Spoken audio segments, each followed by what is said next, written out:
Good morning students. आज हम लोग एक कहानी पढ़ते हैं। व्याकरण भी पढ़े, भाषा सेतु हिंदी भी पढ़े थे, रिवीजन भी बहुत हो गया। तो चलो आज हम लोग चैप्टर 10 श्रवण कुमार पढ़ते हैं। थोड़ा आगे पढ़ते हैं, एक ही चीज़ पढ़ते पढ़ते थोड़ा बोर हो गए हैं। तो चलो आज हम श्रवण कुमार के बारे में एक कहानी पढ़ते हैं। देखो, श्रवण कुमार कौन था उसके बारे में पढ़ेंगे। श्रवण कुमार कैसा था, है ना, उसके माता पिता कैसे थे। तो श्रवण कुमार पुराने समय की बात है, बहुत पहले समय की बात है। श्रवण कुमार नाम का एक बालक था। श्रवण कुमार नाम का एक लड़का था। उसके माता पिता अंधे थे। श्रवण कुमार के माता पिता कैसे थे बच्चों? अंधे थे। वह अपने माता पिता की बहुत सेवा करता था। श्रवण कुमार जो था वह अपने माता पिता की खूब सेवा करता था। वह बहुत आज्ञाकारी बालक था। वे भी अपने बेटे से बहुत प्रसन्न रहते थे। कौन? उसके माता पिता। आज्ञाकारी बच्चा जो होता है ना बच्चों, उससे माता पिता बहुत खुश रहते हैं। एक बार श्रवण के माता पिता की तीर्थ यात्रा करने की इच्छा हुई। श्रवण के माता पिता को तीर्थ यात्रा करने की इच्छा हुई। उन्होंने अपने मन की बात पुत्र से कही। अब देखो, श्रवण कुमार के माता पिता अंधे थे, फिर भी उन्हें इच्छा हुई कि श्रवण कुमार हम लोगों को तीर्थ यात्रा करवा दो। उन्होंने अपने मन की बात पुत्र से कही। पुत्र ने उनकी बात सहर्ष मान ली। पुत्र भी तैयार हो गया कि हाँ मम्मी, हाँ माताजी, पिताजी, हम आप लोगों को तीर्थ यात्रा करने के लिए ले चलेंगे। उस समय आने जाने के साधन आजकल जैसे नहीं थे। पुराने समय की बात है ना बच्चों। तो उस समय बस, ट्रेन, कार, जीप, हवाई जहाज ये सब नहीं था। लोग तीर्थ यात्रा के लिए पैदल ही जाया करते थे। कितना भी दूर जाना रहता था बच्चों, तो एक दिन में नहीं, 2 दिन में नहीं, 4 दिन में नहीं, एक एक महीना, एक एक सप्ताह चल चल के जहाँ जाना रहता था पैदल ही तीर्थ यात्रा करते थे। श्रवण कुमार ने कांवर तैयार की। अब देखो, श्रवण कुमार के माता पिता कैसे थे बच्चों? वो अंधे थे और तो क्या वो तो चल नहीं सकते थे। इसलिए श्रवण कुमार ने कांवर तैयार की। कांवर जानते हो ना बच्चों?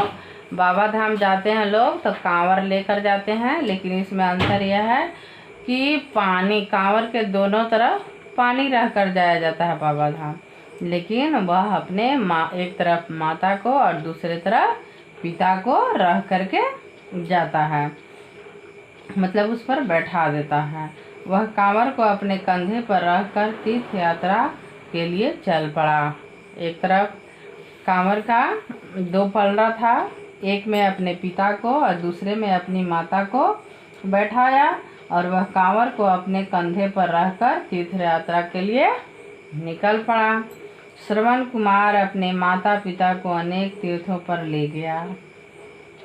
जो बहुत सारे तीर्थ समझते हो ना, कहाँ कहाँ है, जैसे बद्रीनाथ, केदारनाथ, अमरनाथ, सोमनाथ, है ना। वैसे ही ये बहुत सारी जगह पर ले गया। ये सब तीर्थ यात्रा का जगह है। जगन्नाथपुरी, उसी तरह से सब जगह घुमा दिया। अंत में अयोध्या पहुंचा, जहां हमारा राम जन्मभूमि है, और वहां मंदिर बनने के लिए क्या हो गया है, न्यू उसका पूजन हो गया, भूमि पूजन हो गया है, और वहाँ मंदिर बनना शुरू हो गया है। तो अंत में वह कहाँ गया? अयोध्या पहुँचा। तो पता है ना बच्चों, अयोध्या के राजा रामचंद्र के बारे में तो सभी बच्चों जानते हैं, सब लोग जानता होगा कि राम जो थे, श्री राम भगवान, उनका जन्म कहाँ हुआ था बच्चों? तो अयोध्या में हुआ था। और उनके पिता कौन थे? राम जी के पिता दशरथ थे। तो वहाँ के राजा दशरथ थे उनका निशाना बहुत अचूक था। राजा दशरथ का निशाना जो था वो बहुत अचूक, मतलब चूकने वाला नहीं था। जहाँ पर निशाना लगा दिए वहाँ पर लग ही जाता था। वे आवाज़ सुनकर उस पर बाण चला देते थे। मतलब उनका निशाना इतना अचूक था कि आवाज़ सुन करके, मतलब कोई भी जिस चीज़ को मारने जा रहे हैं उस तरफ का आवाज़ सुन के उसे मार देते थे। उसे देखने की भी ज़रूरत नहीं था। दशरथ का निशाना इतना अचूक था। अब दशरथ कौन थे बच्चों? तो श्री रामचंद्र जी के पिताजी थे। श्रवण के माता पिता को प्यास लगी।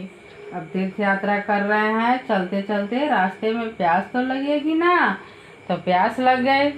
श्रवण ने कांवर एक पेड़ के नीचे टिका दी, एक छाया में बैठा दिया अपने माता पिता को पेड़ के नीचे। पास ही सरयू नदी बह रही थी। अयोध्या किस नदी के किनारे बच्चों है? बताओ।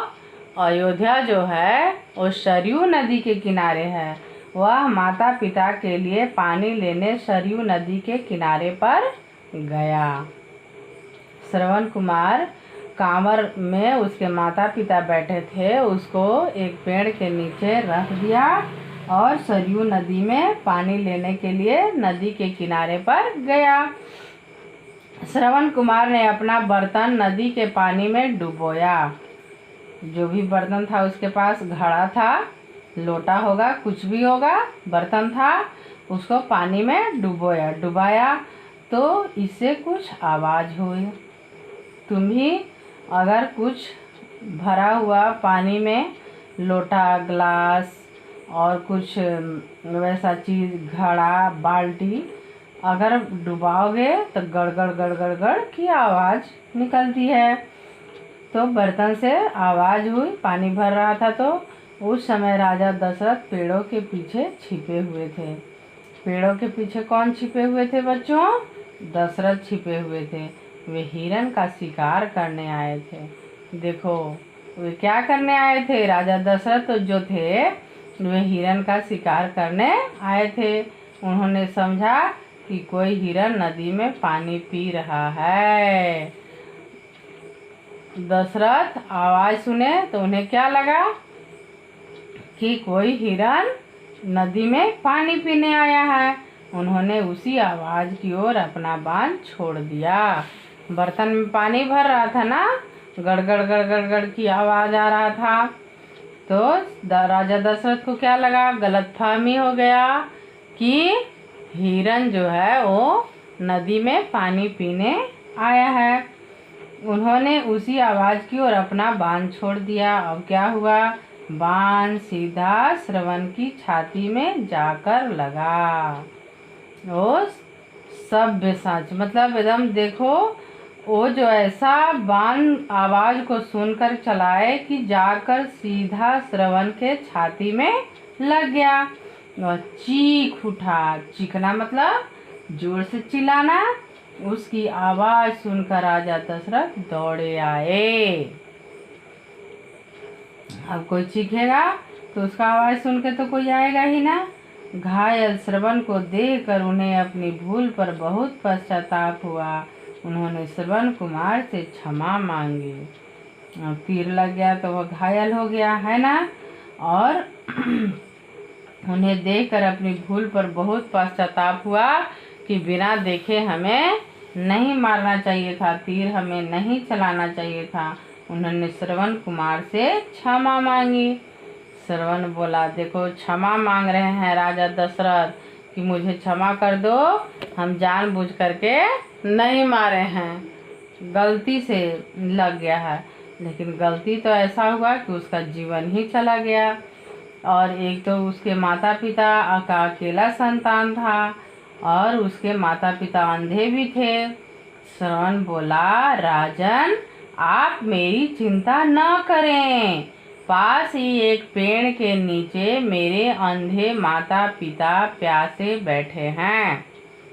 क्या बोला श्रवण कुमार कि राजन, राजा आप मेरी चिंता ना करें, नज़दीक में ही, पास में ही एक पेड़ के नीचे मेरे अंधे माता पिता प्यासे बैठे हैं, उनके लिए हम पानी लेने आए थे, आप उन्हें पानी पिलाएं। यह कहकर श्रवण ने प्राण त्याग दिए। पानी पिलाने के लिए राजा दशरथ को बोल दिया और प्राण त्याग दिया श्रवण कुमार। सारी बात सुनकर राजा दशरथ को बहुत दुख पहुंचा। अब तो श्रवण कुमार भी मर गया और इनका तीर से मर गया। अब उन्हें बहुत दुख हुआ और एक तो उसके माता पिता अंधे थे। वे पानी लेकर श्रवण के माता पिता के पास पहुँचे। दशरथ की आहट से उन्होंने पहचान लिया कि यह उनका पुत्र श्रवण नहीं, कोई और है। अपना बच्चा को सभी लोग पहचान जाते हैं, उसके चलने की आवाज़ से, उसकी आहट से। श्रवण कुमार के माता पिता पहचान लिए कि ये मेरा पुत्र नहीं है, कोई दूसरा है। राजा दशरथ ने कांपते स्वर में उन्हें सारी घटना कह सुनाई। वो पूरा डरे हुए थे, पूरा दुखी थे और उन्हें सारी घटना कह दिए कि हम हिरण का शिकार कर रहे थे, लेकिन गलती से श्रवण कुमार के छाती में बाण लग गया। श्रवण पुत्र की मृत्यु का समाचार सुनकर माता पिता बेचैन हो गए। अब देखो, एक तो अंधे हैं और दूसरे उसका पुत्र जो एकलौता एकमात्र सहारा था वो भी छीन गया। अब उन्हें सुनकर वे बेचैन हो गए। उन्होंने राजा दशरथ को शाप देते हुए कहा, शाप दे दिया, श्राप बोलते हैं ना, तो शाप दे दिया और कहा, राजा दशरथ, जिस तरह आज हम पुत्र के वियोग में तड़प तड़प कर मर रहे हैं, तू भी एक दिन इसी प्रकार अपने पुत्र के वियोग में मरेगा। देखो, जो बच्चा रामायण देखा होगा उसे मालूम होगा कि राजा दशरथ भी अपने पुत्र के वियोग में तड़प तड़प कर मर गए थे। कैसे कि राजा राम को 14 वर्ष का वनवास मिला था और भरत को राज्याभिषेक, तो राम को वन जाने देना नहीं चाहते थे दशरथ। और राम को जब पता चला तो वे खुद तैयार हो गए जाने के लिए। तो जंगल में कौन कौन गए? राम, लक्ष्मण और सीता। और इस वियोग में राजा दशरथ भी अपने बेटा के वियोग में तड़प तड़प कर प्राण त्याग दिए। क्यों त्यागे? क्योंकि जो अंधे श्रवण कुमार के माता पिता थे वे शाप दे दिए थे कि जिस तरह से हम अपने पुत्र के वियोग में तड़प तड़प कर मर रहे हैं, तू भी एक दिन इसी प्रकार अपने पुत्र के वियोग में मरेगा। वियोग मतलब दुख में।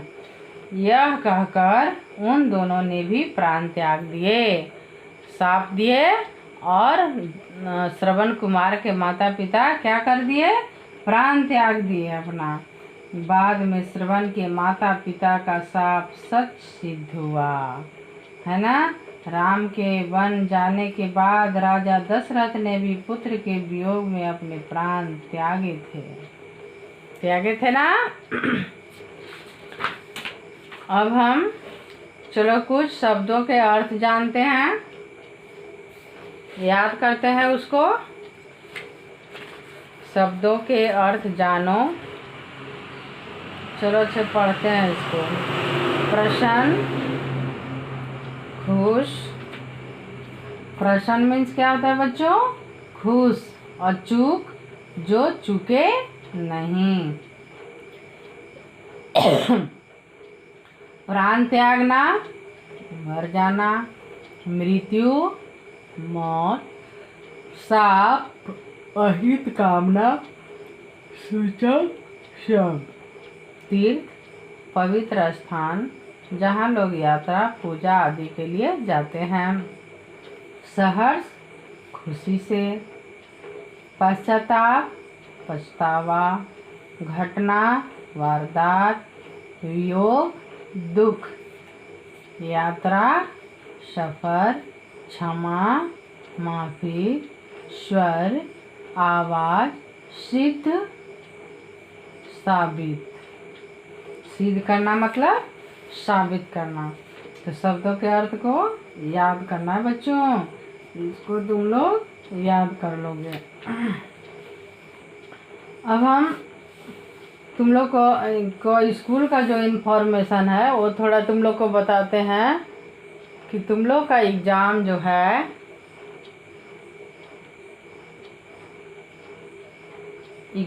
है वो बहुविकल्पी प्रश्न रहेंगे, मल्टीपल चॉइस क्वेश्चन है ना।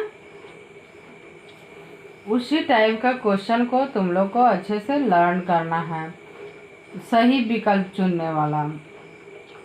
तो तुम लोग को फर्स्ट एग्ज़ाम में फर्स्ट जो पीरियोडिक टेस्ट हुआ उसमें 10 क्वेश्चन था, हो सकता है इसमें 20 क्वेश्चन रहे। और तुम लोग सब चैप्टर को बहुत अच्छे से पढ़ो और एग्ज़ाम भी अच्छे से दो। तो जिसको लर्न रहेगा उसका एक भी गलती नहीं होगा, है ना। तो तुम लोग अच्छे से पढ़ो। चलो इसको हम बहुविकल्पी प्रश्न सही विकल्प चुने का पढ़ते हैं। क्वेश्चन नंबर 1, प्रस्तुत पाठ में किस आज्ञाकारी बालक की चर्चा की गई है। अभी हम लोग पढ़े किस आज्ञाकारी बालक की चर्चा की गई है, श्रवण कुमार है ना। श्री राम, श्री कृष्ण, आरुणि नहीं, श्रवण कुमार का। श्रवण कुमार के समय में लोग तीर्थ यात्रा के लिए किस सवारी पर निकलते थे।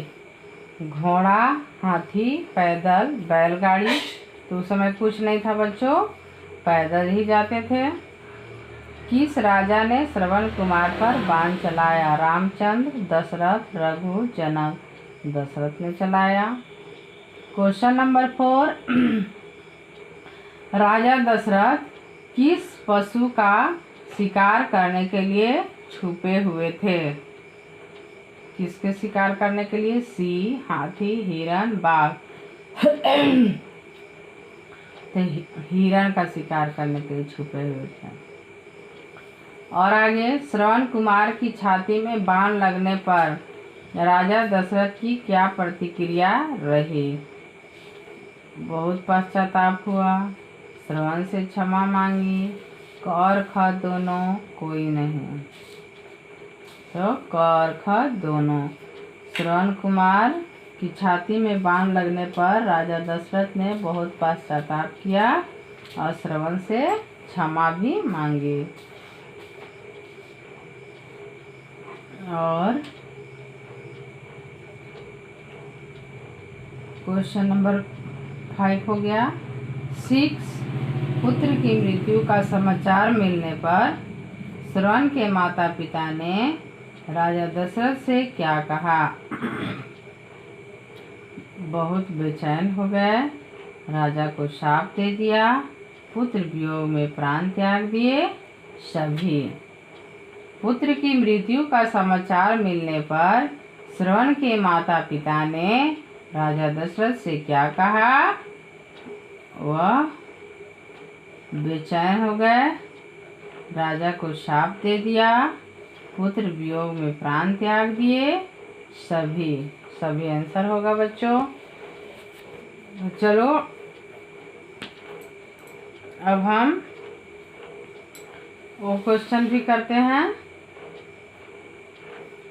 सोचो और बताओ। चलो इसको भी एक बार सोचते हैं और बताते हैं। क्या है, सोचो और बताओ। श्रवण कुमार के माता पिता कैसे थे। कैसे थे बच्चों, अंधे। कैसे थे, अंधे। इसका क्वेश्चन आंसर लिखना जब होगा तो श्रवण कुमार के माता पिता अंधे थे। कैसे थे बच्चों, अंधे थे। श्रवण कुमार अपने माता पिता को तीर्थ यात्रा पर कैसे लेकर गया। तभी हम लोग पढ़े कि श्रवण कुमार ने एक कांवर बनवाया और उसी पर बैठाकर अपने माता पिता को तीर्थ यात्रा करने के लिए लेकर गया। क्वेश्चन नंबर 3, राजा दशरथ का निशाना कैसा था? अचूक था। कैसा था बच्चों? राजा दशरथ का निशाना अचूक था। क्वेश्चन नंबर 4, दशरथ ने श्रवण से क्षमा क्यों मांगी? दशरथ ने श्रवण से क्षमा क्यों मांगी? क्योंकि दशरथ ने क्या किया था? श्रवण कुमार के छाती में बाण लगा दिया था और वो गलती से मारा था। वो तो हिरन न मार रहा था, हिरन का शिकार करने आया था, लेकिन गलती हो गया कि तीर श्रवण को लग गया, इसीलिए वो क्षमा मांग रहा था। श्रवण कुमार ने क्या कहकर प्राण त्यागे? श्रवण कुमार क्या कहे कि मेरी राजन, मेरी चिंता छोड़िए, पास ही एक पेड़ के नीचे मेरे माता पिता प्यासे बैठे हैं, उन्हें पानी पिला दें, है ना। श्रवण कुमार ने क्या कहकर प्राण त्याग दिए? श्रवण कुमार ने यह कहकर प्राण त्याग दिए कि पास ही मेरे माता पिता प्यासे बैठे हैं एक पेड़ के नीचे, उन्हें जाकर पानी पिला लाएं। श्रवण के माता पिता ने राजा दशरथ को क्या शाप दिया? श्रवण के माता पिता ने राजा दशरथ को शाप दिया कि जिस तरह हम अपने पुत्र के वियोग में तड़प तड़प कर मर रहे हैं, उसी तरह तुम भी अपने पुत्र के वियोग में तड़प तड़प कर मरोगे, है ना। और वही हुआ। श्रवण कुमार के माता पिता का शाप राजा दशरथ को लग गया और राजा दशरथ अपने पुत्र राम के वियोग में तड़प तड़प कर प्राण त्याग दिए। चलो सोचो और बताओ। भी हम लोग कर लिए। अब सही उत्तर पर सही चिन्ह लगाओ। श्रवण कुमार सरयू नदी पर गया क्योंकि वह पानी पीना चाहता था, वह माता पिता के लिए पानी लाना चाहता था। सरयू नदी पर श्रवण कुमार क्यों गया? क्योंकि वह माता पिता के लिए पानी लाना चाहता था। श्रवण कुमार ने प्राण त्याग दिए क्योंकि उसकी छाती में बाण लगा था, वह नदी में डूब गया था। क्या हुआ था बच्चों? उसकी छाती में बाण लगा था। अब उदाहरण देखो, समझो और करो। क्या करो? दशरथ ने आवाज सुनी, उन्होंने उस पर बाण चला दिया। दशरथ ने आवाज सुनकर उस पर बाण चला दिया। सुनी था तो यहाँ सुनकर। उसी तरह से राजा दशरथ ने पेड़ों के पीछे छिपकर वे उस पर बाण चला दिए। वे हिरन की प्रतीक्षा करने लगे। राजा दशरथ पेड़ के पीछे छिपकर हिरन की प्रतीक्षा करने लगे। दशरथ ने बाण चलाकर उसे दशरथ ने बाण चलाकर श्रवण को घायल कर दिया। उन्होंने नहीं होगा। श्रवण ने बर्तन उठाकर सरयू नदी की ओर चल पड़ा। श्रवण ने बर्तन उठाकर सरयू नदी की ओर चल पड़ा। यहाँ उदाहरण देखना है, समझना है और करना है। हम इसको भर करके तुम लोग को व्हाट्सएप में भेजेंगे। तुम लोग उसको देख करके अपने बुक में फिल कर लोगे। अब देखो 3-3 बार लिखना है। अयोध्या, अयोध्या, अयोध्या। श्रवण, श्रवण, श्रवण। ये कठिन शब्द है, इसको देख देख के 3-3 बार लिखना है। चलो अब आगे हम लोग दूसरे दिन इसका फिर से रिवीजन करेंगे। आज हम क्या पढ़े बच्चों? आज हम श्रवण कुमार एक आज्ञाकारी बालक के बारे में पढ़े और तुम लोग को हम ये बताना चाहते हैं बच्चों कि सभी बच्चों को आज्ञाकारी होना चाहिए, क्योंकि आज्ञाकारी जो बच्चे रहते हैं उनके माता पिता बहुत सौभाग्यशाली होते हैं कि उनका पुत्र जो है आज्ञाकारी होता है और बहुत खुश होते हैं। जिनके बच्चे आज्ञाकारी होते हैं, अपने माता पिता का बात मानते हैं, वे माता पिता बहुत खुश रहते हैं। तो हम बच्चों से यही आशा करते हैं कि तुम लोग भी अपने माता पिता के लिए श्रवण कुमार बन जाओ। और अभी तो तुम लोग घर में हो, कुछ बदमाशी करता होगा, कुछ खेलता होगा, कुछ तोड़ता होगा, फोड़ता होगा, बहुत बदमाशी करता, और हर दिन तुम्हारे मम्मी पापा समझाते होंगे, कभी डांटते भी होंगे। तो तुम लोग को क्या करना है कि तुम लोग को भी श्रवण कुमार की तरह आज्ञाकारी बालक बनना है। हाँ, तो बनोगे ना बच्चों? सभी लोग अपने माता पिता का बात जरूर सुनोगे, उनकी आज्ञा का पालन जरूर करोगे, तभी तुम एक अच्छा बालक बन पाओगे। तो ठीक है बच्चों, आज के लिए बस इतना ही। Thank you. Have a nice day.